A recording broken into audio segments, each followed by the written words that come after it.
अगर कांग्रेस पार्टी के विवादों की बात करें, राहुल गांधी की बात करें और उससे भी बढ़कर अगर नरेंद्र मोदी की बात करें, तो कांग्रेस में अगर कोई एक नेता है जो नरेंद्र मोदी से सीधे दो हाथ करने को तैयार हैं, तो वो है कांग्रेस के महासचिव दिग्विजय सिंह। आज न्यूज नेशन पर हमारे साथ मौजूद हैं। स्वागत है दिग्विजय जी। नरेंद्र मोदी और आपका ऐसा लगता है कि चोली दामन का साथ है, आप दोनों जुड़वा भाई बिछड़े हुए तो नहीं है?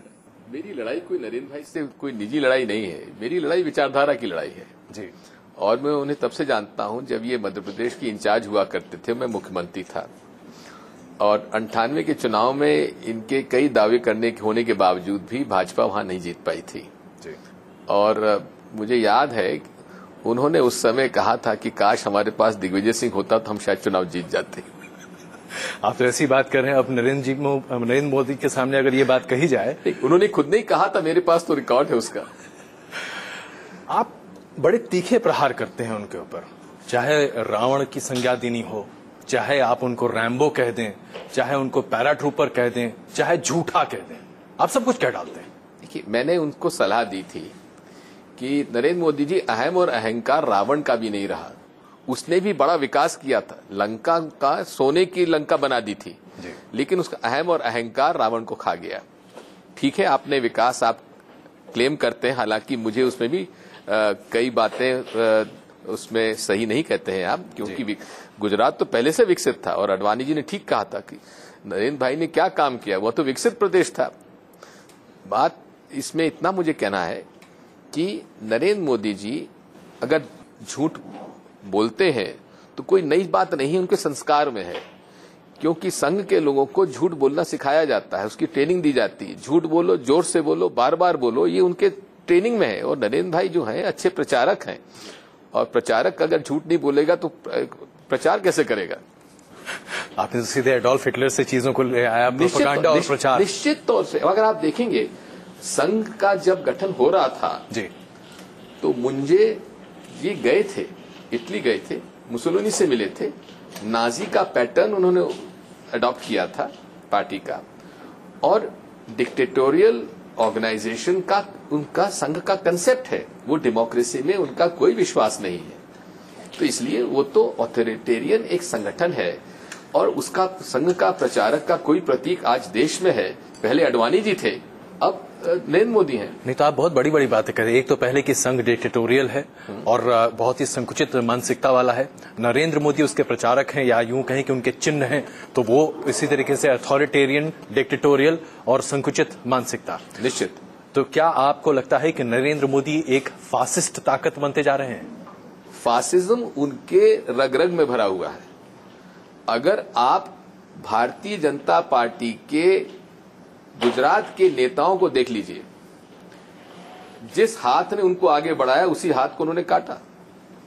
केशुभाई पटेल जी, वाघेला जी, काशीराम राणा, उसके बाद प्रवीण तोगड़िया, उसके बाद जोपड़िया, जितने भी वो लोग, हरियन पांड्या का तो मिसेस हरियन पांड्या तो खुद ही कहती हैं कि जैसे कि बार बार वो शक और हक की बात करते हैं, तो जहां तक हमारे प्रोग्राम में हक हमारा है, वहीं हमें इस बात का शक है। मिसेस पंड्या जो कहती हैं कि हरिन पंड्या जी के हत्या में उनको शक नरेंद्र मोदी पर है, फॉल्स एनकाउंटर में इन्वेस्टिगेशन एजेंसी को शक उन पर है। साबित अभी तो कुछ भी नहीं हुआ। बस इतनी मैं आपसे कह रहा हूं कि जब शक की बात है तो शक है जी, साबित होगा तो साबित होगा। नहीं तो शक तो किसी पर भी किया जा सकता है, जैसे कि जब उन्होंने हमारे कैंपेन पर शक किया है तो मिसेस हरिन पांड्या की बात मैंने कह दी कि उनको भी शक आप पर है। नरेंद्र मोदी को आप जो तमाम संज्ञाएं देते हैं उसका आधार क्या है? क्योंकि आप तमाम चीजों को कहते हैं, जैसे मान लीजिए कि अभी हाल फिलहाल कर रैम्बो वाली बात की जाए, आपने सीधे उनको जॉन रैम्बो बना दिया। उन्होंने क्या क्या वहां पर? उन्होंने कहा कि वो अपने गुजराती समुदाय के लोगों की राहत के लिए वहां पर थे। जी ठीक है, और यही तो बात की थी। उसमें क्या दिक्कत है? टाइम्स ऑफ इंडिया जैसे मशहूर अखबार के फ्रंट पेज पर हेडिंग लगती है, Narendra Modi rescues 15,000 people in 2 days। अभी उस अखबार की सोच है। यही मैं आपसे कह रहा हूं, नरेंद्र भाई इज अ मीडिया क्रिएशन।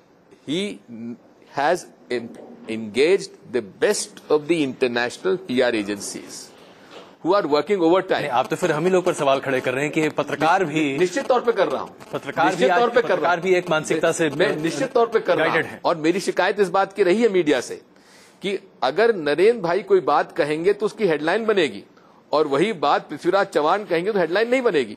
मैंने आपसे निवेदन किया है कि क्या 15,000 लोगों का 2 दिन में नरेंद्र मोदी जी ने उनका रेस्क्यू करा लिया?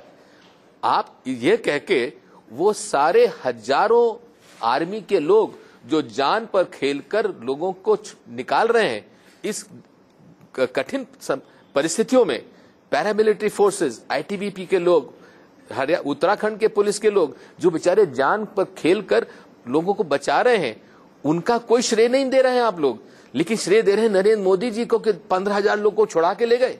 ये क्या है? अब राहुल गांधी को फिर उत्तराखंड जाने की क्या जरूरत पड़ी थी? बड़ी मुसीबत है, ना जाए तो क्यों नहीं गए? नहीं तो दिग्विजय जी, जाना तो तब चाहिए था जब त्रासदी हुई, जब सोनिया जी गई, जब प्रधानमंत्री मनमोहन सिंह गए। एक बात सुन लीजिए, किसी भी नेचुरल कैलामिटी में वीवीआईपीज को तत्काल नहीं जाना चाहिए without, because they should not be disturbing the rescue efforts. ये बेसिक प्रिंसिपल है जी। मेरे यहां भी जब भी कोई अर्थक्वेक वगैरह आता था तो I used to be in the control room जी, not in the field. Field में एडमिनिस्ट्रेशन को पूरा अमले को फ्री हैंड देना चाहिए संभालने के लिए, इसलिए तत्काल वहां जाना नहीं चाहिए था। और इसलिए होम मिनिस्टर साहब ने यही कहा था कि भाई जिनका सिक्योरिटी ज्यादा है वो यहां पर अभी ना आए तो अच्छा है। आ भी जाते। अगर मान लीजिए कि आज किसी के परिवार में ट्रेजेडी है, मेरे परिवार में ट्रेजेडी हो जाए, मैं विदेश में हूं, मैं कोशिश करूंगा कि कम से कम देश में तो आ जाऊं। राहुल जी अगर वाकई में चाहते थे कि वो जानते कि उत्तराखंड में क्या हो रहा है तो दिल्ली आ जाते। वो संपर्क में थे। आज के ग्लोबल कम्युनिकेशन सिस्टम्स में आप विश्व में कहीं बैठे हो, आप तत्कालिक सूचना आपको मिनट मिलती है जी। उस समय वो आके क्या करते? जाते तो आप ही लोग कहते देखिए वहां का एडमिनिस्ट्रेशन डिस्टर्ब कर रहे हैं। अब जबकि वहां के रेस्क्यू टीम्स में काम कर लिया है तो बाय रोड गए विदाउट डिस्टर्बिंग एनीवन। ऐसी एक धारणा बनती जा रही है दिग्विजय जी कि कांग्रेस दरअसल नरेंद्र मोदी या बीजेपी के दबाव में आके चीजों को कर जाती है। एक हंगामा मचता है, एक शगुफा निकलता है, जैसे कि आपने अपने 2 मंत्रियों का इस्तीफा लिया, जैसे कि नरेंद्र मोदी की बातों का तुरंत रिएक्शन दिखाई देता है। राहुल गांधी कहां है, राहुल गांधी कहां, उसका फटाक से राहुल गांधी दिखाई देते हैं। ऐसा क्यों होता है? आप इनिशिएटिव क्यों नहीं लेते? देखिए, इनिशिएटिव हमेशा लिया गया है। दोनों मंत्रियों पर कोई चार्ज प्रूव नहीं हुआ था, ना पवन बंसल पे हुआ था, ना अश्विनी कुमार पे हुआ था।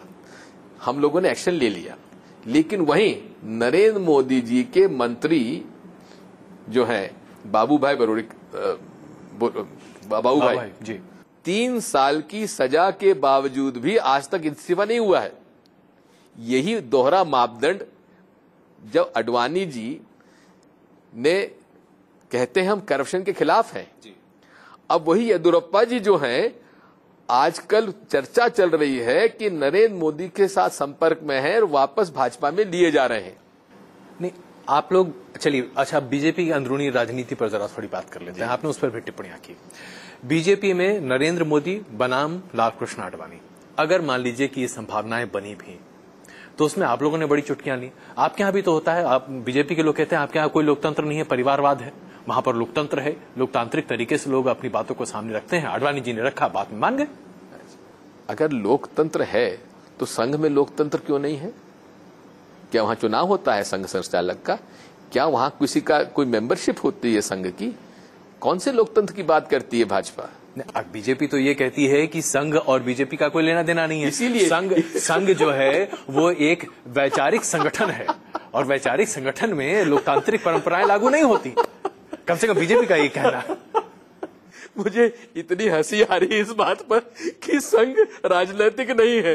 अगर राजनीतिक नहीं है तो फिर नितिन गडकरी को बनाने में, और नितिन गडकरी जब नहीं बने तब राजनाथ जी को बनाने में संघ का इंटरवेंशन क्यों हुआ? वो तो लोगों को समझाते हैं। फिर मोहन भागवत जी अडवाणी जी को समझाने का आया। और फिर अगर इतना ही वो कल्चरल ऑर्गेनाइजेशन है जी, तो कौन सी आइडियोलॉजिकल वो बोलते हैं, कौन सी सांस्कृतिक क्रियाएं उन्होंने आज तक की इस देश में? केवल दंगे फसाद कराने के अलावा कौन सा सांस्कृतिक काम उन्होंने किया है? नहीं तो आपके यहाँ तो वो भी नहीं होता ना, आपके यहाँ तो लोकतंत्र नाम की चीज ही नहीं मानी जाती है। ये आरोप है लोगों का, आरोप हुआ करे, बीजेपी का आरोप है। हाँ, वो आरोप तो उनका तो और कोई दूसरा काम ही नहीं है। उनको केवल कांग्रेस पर आरोप लगाने के अलावा दूसरा काम नहीं है। खुद आत्मचिंतन नहीं करते हैं। भ्रष्टाचार कांग्रेस में नजर आता है, लेकिन जब बंगारू लक्ष्मण पकड़े जाते हैं तो केस रजिस्टर नहीं किया जाता है। भाजपा के एमपी जब पकड़े जाते हैं तो केस रजिस्टर नहीं किया जाता है। जब कन्विक्टेड आदमी के खिलाफ कन्विक्शन हो जाता है, कोर्ट का कन्विक्शन हो जाता है, उसके बाद भी इस्तीफा नहीं लिया जाता है। ये तो वो अपनी जमीन पर खड़े रहते हैं, आप दब जाते हैं। बात मैं आपसे जो कह रहा हूं कि हम लोग डर के और दब के कांग्रेस पॉलिटिक्स न कभी करती है न कभी करेंगे। जहां तक प्रजातंत्र का सवाल है जी, अगर कांग्रेस का एक एक सदस्य मिलकर मिसेस श्रीमती सोनिया गांधी जी को अगर अपना अध्यक्ष चुनता है तो भाजपा को कोई आपत्ति क्यों है? तो कहते हैं कि आप परिवारवाद की राजनीति करते हैं। आप एक तरफ सोनिया जी को आगे बढ़ाते हैं और उसके बाद सीधे अगर उनकी तबीयत खराब होती है तो उनका बैटन राहुल गांधी के हाथ में दे देते हैं। और यही काम पहले इंदिरा गांधी। नहीं, मुझे बीजेपी के नेताओं को दिक्कत है इस पर। आपको मैं याद दिला दूं, जितेंद्र प्रसाद जी चुनाव लड़े थे सोनिया गांधी के खिलाफ, तो चुनाव हुआ था। उसके बाद सारे जितेंद्र प्रसाद जी खुद कांग्रेस में आ गए और बात समाप्त हो गई। किसी भी एक भी कांग्रेस का कार्यकर्ता या मेंबर ने आज तक ये कहा हो और किसी को मना किया हो कि आप खड़े मत होइए? बता दीजिए। मैं तो आपको कहता हूं अजय जी, आप कांग्रेस का मेंबर बन जाइए और आके चुनाव लड़िए। तो मुझे पत्रकारिता छोड़नी पड़ेगी। खैर, उस समय आप मुझे पार्टी का टिकट दें तो फिर बात होगी। टिकट क्यों दें, आप मेंबर बनिए, काम करिए। खैर, मैं उससे दूसरी बात करना चाहता हूं। ये बताइए कि नरेंद्र मोदी से आप लोग इतना बैर क्यों रखते हैं? अगर मान लीजिए आप कई बार ये कह चुके हैं कि राहुल गांधी और नरेंद्र मोदी का कोई मुकाबला नहीं।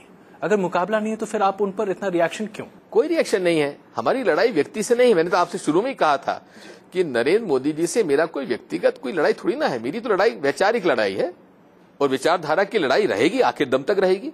उनकी विचारधारा हिंसा, नफरत और बांटने की विचारधारा है। हम उसके विरोधी हैं।